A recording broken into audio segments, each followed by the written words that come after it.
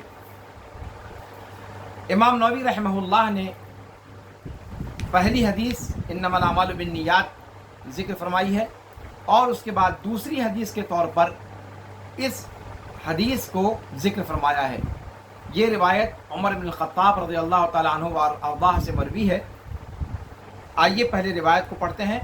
عن عمر رضی اللہ عنہ وارضاہ ایضا قال بینما نحن عند رسول اللہ صلی اللہ علیہ وسلم ذات یوم اذ طلع علینا رجل شدید بیاض الثیاب شدید سواد الشعر لا يرى عليه اثر السفر ولا يعرفه منا احد۔ عمر بن الخطاب رضی اللہ تعالیٰ عنہ وارضاہ اس حدیث کے راوی ہیں، جیسے کہ اس سے پہلے والی حدیث کی روایت بھی انہی سے مروی تھی۔ فرماتے ہیں کہ اس درمیان کہ ہم اللہ کے رسول صلی اللہ علیہ وسلم کے پاس بیٹھے ہوئے تھے، آپ کے پاس موجود تھے، کہ اچانک ایک شخص ہمارے پاس پہنچا جو ایسے کپڑے پہنے ہوا تھا جو نہایت سفید تھے اور جن کے نہایت سیاہ بال تھے، جن پر سفر کا کوئی نشان نظر نہیں آ رہا تھا اور نہ ہی ہم میں سے کوئی انہیں پہچان رہا تھا۔ حتی جلس الی النبی صلی اللہ علیہ وسلم فاسند رکبتیہ الی رکبتیہ ووضع کفیہ علی فخذیہ، یہاں تک کہ وہ نبی کریم صلی اللہ علیہ وسلم کے پاس بیٹھ گئے اور اپنے دونوں گھٹنوں کو آپ صلی اللہ علیہ وسلم کے دونوں گھٹنوں سے جوڑ کر بیٹھے اور اپنی دونوں ہتھیلیوں کو آپ صلی اللہ علیہ وسلم کی دونوں ران پر رکھا۔ وقال یا محمد اخبرنی عن الاسلام، اور انہوں نے کہا اس آدمی نے کہ اے محمد صلی اللہ علیہ وسلم مجھے اسلام کے بارے میں آگاہ فرمائیے۔ فقال رسول اللہ صلی اللہ علیہ وسلم، تو اللہ کے رسول صلی اللہ علیہ وسلم نے فرمایا الاسلام ان تشہد ان لا الہ الا اللہ وان محمد رسول اللہ وتقیم الصلاة وتؤتی الزکاة وتصوم رمضان وتحج البیت ان استطعت الیہ سبیلا۔ آپ صلی اللہ علیہ وسلم نے، اللہ کے رسول صلی اللہ علیہ وسلم نے جواب دیا کہ اسلام یہ ہے کہ تم اس بات کی شہادت دو کہ کوئی بھی معبود حقیقی نہیں ہے سوائے اللہ کے، اور اس بات کی شہادت دو کہ محمد صلی اللہ علیہ وسلم اللہ کے رسول ہیں، اور صلاۃ قائم کرو، زکوٰۃ ادا کرو، رمضان المبارک کے صوم رکھو اور بیت اللہ کا حج کرو اگر وہاں جانے کی سکت ہے۔ قال صدقت، اس آدمی نے کہا کہ آپ نے سچ فرمایا۔ قال فعجبنا له يسأله ويصدقه، راوی کہتے ہیں یعنی عمر بن الخطاب رضی اللہ تعالیٰ عنہ وارضاہ کہ ہمیں تعجب ہوا اس شخص سے کہ آپ سے سوال بھی کر رہا ہے اور آپ کی تصدیق بھی کر رہا ہے۔ قال فاخبرنی عن الایمان، عمر بن الخطاب رضی اللہ عنہ فرماتے ہیں کہ پھر انہوں نے، اس آدمی نے آپ صلی اللہ علیہ وسلم سے فرمایا، آپ صلی اللہ علیہ وسلم سے کہا کہ فاخبرنی عن الایمان، مجھے ایمان کے بارے میں بتلائیے۔ قال ان تؤمن باللہ وملائکتہ وکتبہ ورسلہ والیوم الآخر وتؤمن بالقدر خیرہ وشرہ۔ آپ صلی اللہ علیہ وسلم، راوی کہتے ہیں کہ آپ صلی اللہ علیہ وسلم نے جواب دیا کہ ایمان یہ ہے کہ تم اللہ پر ایمان لاؤ، اس کے فرشتوں پر ایمان لاؤ، اس کی کتابوں پر ایمان لاؤ، اس کے رسولوں پر ایمان لاؤ، یوم آخرت پر ایمان لاؤ اور تقدیر کے خیر و شر پر ایمان لاؤ۔ قال صدقت، تو اس آدمی نے کہا کہ اے نبی کریم صلی اللہ علیہ وسلم آپ نے سچ فرمایا۔ پھر انہوں نے کہا، اسی آدمی نے، قال فاخبرنی عن الاحسان، قال ان تعبد اللہ کأنک تراہ فإن لم تکن تراہ فإنہ یراک۔ اس آدمی نے کہا کہ پھر انہوں نے سوال کیا کہ مجھے احسان کے بارے میں بتلائیے۔ آپ صلی اللہ علیہ وسلم نے جواب دیا کہ تم اللہ کی عبادت اس طریقے سے کرو گویا اللہ رب العالمین کی ذات کا مشاہدہ کر رہے ہو، اور اگر تم اس کا مشاہدہ کر پانے کی سکت نہیں رکھتے تو یہ تصور کرو کہ وہ اگر تم اسے نہیں مشاہدہ کر پا رہے ہو تو پھر یہ تصور کرو کہ وہ تمہیں دیکھ رہا ہے۔ پھر اس آدمی نے کہا، اگلا سوال اس نے کیا کہ فَأَخْبِرْنِي عَنِ السَّاعَةِ، قیامت کے بارے میں مجھے بتلائیے۔ تو اللہ کے رسول صلی اللہ علیہ وسلم نے فرمایا، قال ما المسئول عنها بأعلم من السائل، کہ جن سے سوال کیا گیا ہے وہ سوال کرنے والے سے زیادہ نہیں جانتے اس کے بارے میں۔ قال فأخبرني عن أماراتها، قال أن تلد الأمة ربتها وأن ترى الحفاة العراة العالة رعاء الشاة يتطاولون في البنيان۔ تو اس آدمی نے پھر پوچھا کہ مجھے قیامت کی نشانیوں کے بارے میں بتلائیے۔ تو آپ صلی اللہ علیہ وسلم نے جواب دیا، قیامت کی نشانیوں میں سے یہ ہے کہ لونڈی اپنے مالک کو جنے گی، اور تم دیکھو گے ننگے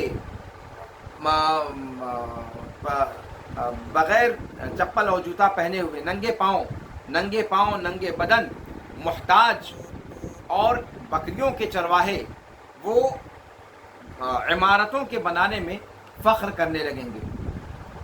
قال ثم انطلق، راوی کہتے ہیں عمر بن الخطاب رضی اللہ تعالیٰ عنہ وارضاہ کہ ثم انطلق، پھر وہ آدمی واپس ہو گئے، وہاں سے چلے گئے۔ فلبثت ملیا، میں تھوڑی دیر ٹھہرا رہا۔ ثم قال، اللہ کے رسول صلی اللہ علیہ وسلم نے پھر پوچھا کہ یا عمر اتدری من السائل، اے عمر جانتے ہو سوال کرنے والے کون تھے؟ قلت اللہ ورسولہ اعلم، میں نے کہا کہ اللہ اور اس کے رسول زیادہ جانتے ہیں۔ قال فإنه جبریل اتاکم یعلمکم دینکم، تو آپ صلی اللہ علیہ وسلم نے فرمایا کہ یہ جبریل تھے، تمہارے پاس تمہارا دین تمہیں سکھانے کے لیے آئے تھے۔ امام مسلم رحمہ اللہ نے اس حدیث کی روایت کی ہے، اس روایت کو بیان فرمایا ہے، 1128 نمبر کی یہ روایت ہے۔ اس روایت کے اندر جیسا کہ آپ دیکھ رہے ہیں، یہ روایت نہایت عظیم الشان روایت ہے، نہایت محتم بالشان روایت ہے، اور اس کو ام السنہ کہا گیا ہے، اس کو ام السنہ کہا گیا ہے۔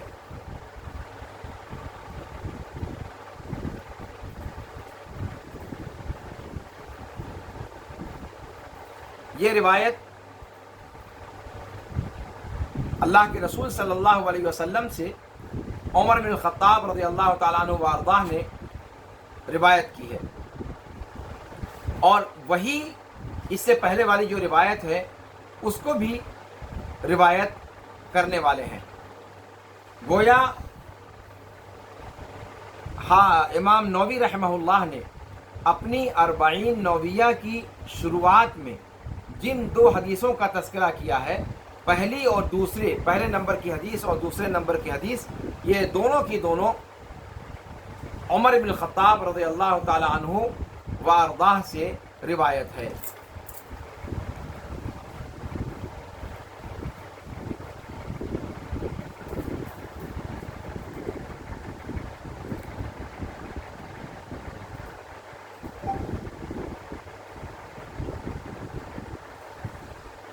اس حدیث کے اندر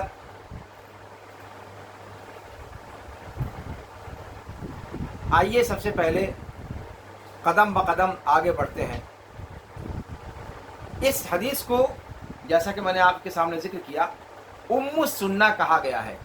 حافظ ابن حجر رحمہ اللہ فتح الباری میں پہلی جلد صفحہ نمبر 125 پر کہتے ہیں کہ امام قرطبی رحمہ اللہ نے اس حدیث کے بارے میں کہا ہے کہ یہ حدیث اپنے مضمون کے اعتبار سے اس بات کی مستحق ہے کہ اس کو ام السنہ کہا جائے، اس لیے کہ اس نے سنت کے سارے علم کو اپنے اندر سمو لیا ہے۔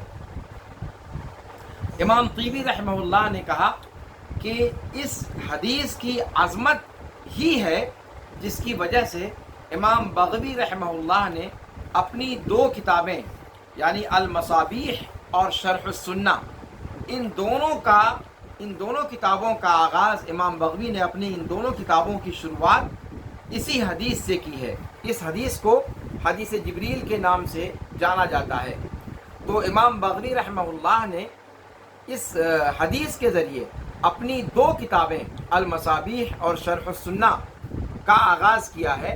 کیوں کہ جیسے قرآن کریم کا آغاز سورہ فاتحہ سے کیا گیا جس کو ام القرآن کہا گیا ہے، تو ویسے ہی حدیث کے باب میں اگر کسی حدیث کو ام السنہ کہا جا سکتا ہے تو وہ یہی حدیث جبریل ہے۔ تو جیسے قرآن کریم کے لیے سورہ فاتحہ کا مقام ہے، ویسے احادیث کے ذخیرے میں حدیث جبریل کا مقام ہے۔ حدیث جبریل اسی لیے اسی معنی کر کے کہ چونکہ یہ دین کے سارے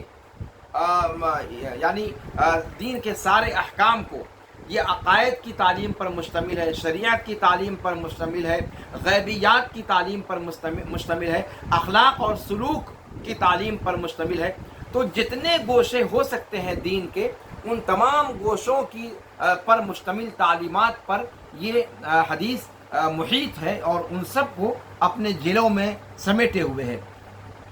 اسی وجہ سے جس طریقے سے قرآن کے اندر سورہ فاتحہ کا مقام ہے، ویسی احادیث شریفہ کے ذخیرے میں حدیث جبریل کا مقام ہے۔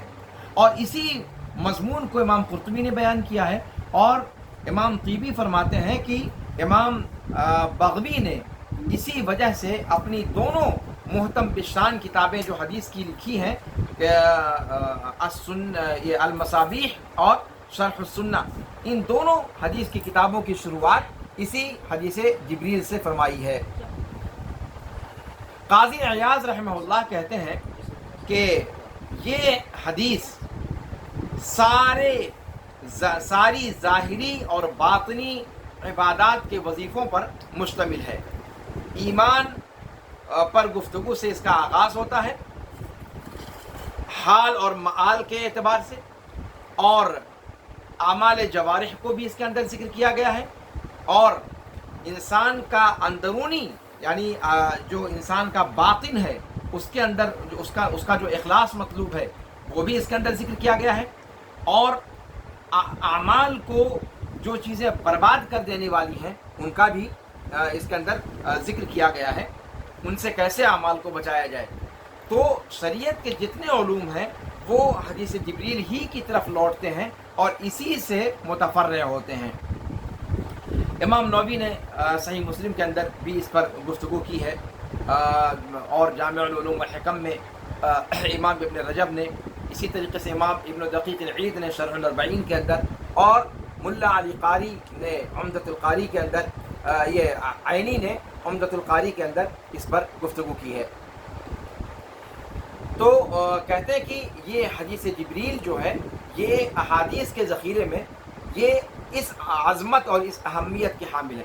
یہاں پر میں اگر یہ بات ذکر کروں کہ اس سے پہلے جو حدیث آپ کے سامنے ذکر کی گئی ہے وہ انما الاعمال بالنیات ہے، اور نیات پر گفتگو اس حدیث کے اندر بھی آپ دیکھیں گے تو وہ چیز نظر آئے گی۔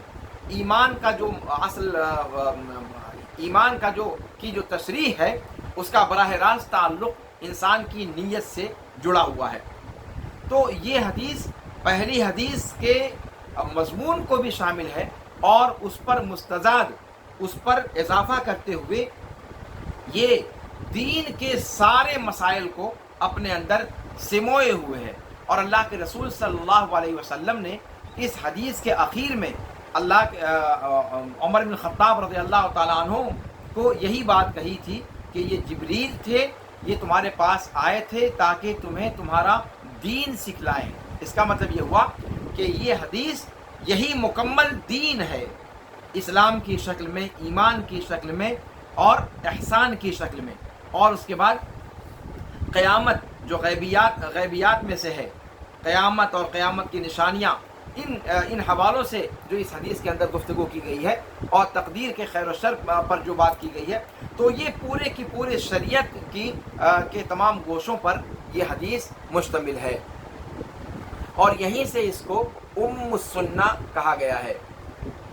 اس حدیث کے اندر جس طریقے سے اللہ کے رسول صلی اللہ علیہ وسلم نے مختصر الفاظ میں جامعیت کے ساتھ پوری کی پوری شریعت کے مضامین کو بیان کر دیا ہے، عقائد کے ابواب کو ذکر کر دیا ہے، احسان کے ابواب کو ذکر کر دیا ہے، اور معاملات اور سلوک کو ذکر کر دیا ہے، اور غیبیات کا تذکرہ عمومی طور پر کر دیا ہے، یہ اجمال،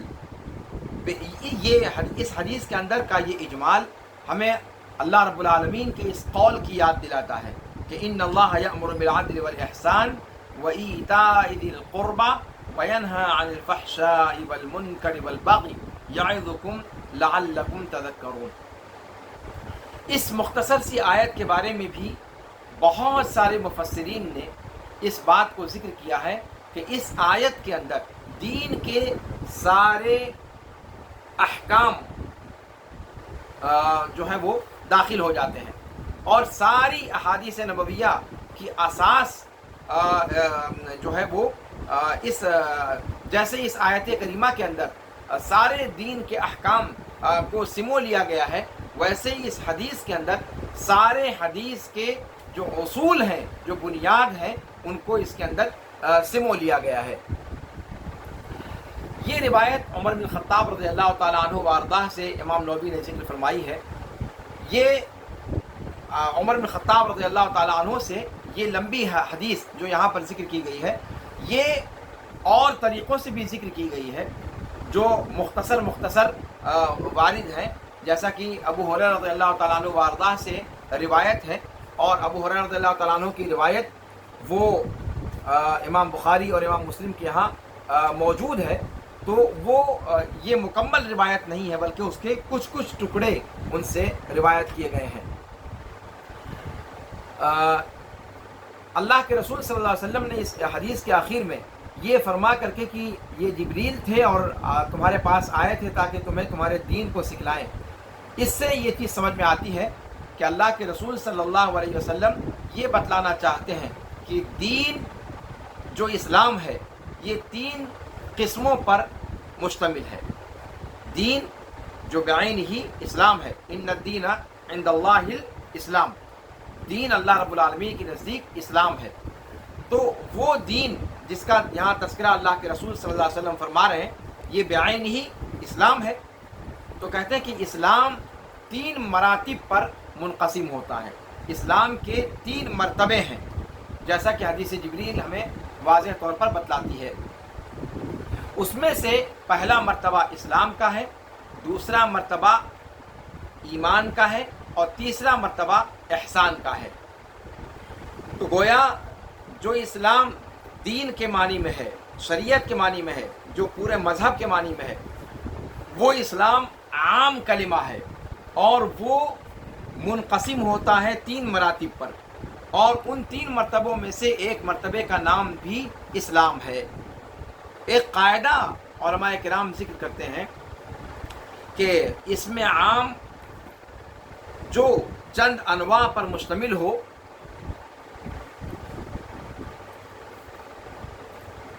جو چند انواع پر مشتمل ہو، کبھی کہتے ہیں کہ ان الاسم العام قد يندرج فيه انواع منها الاسم العام، کہ اسم عام کبھی کبھی چند اقسام پر مشتمل ہوتا ہے، جن میں سے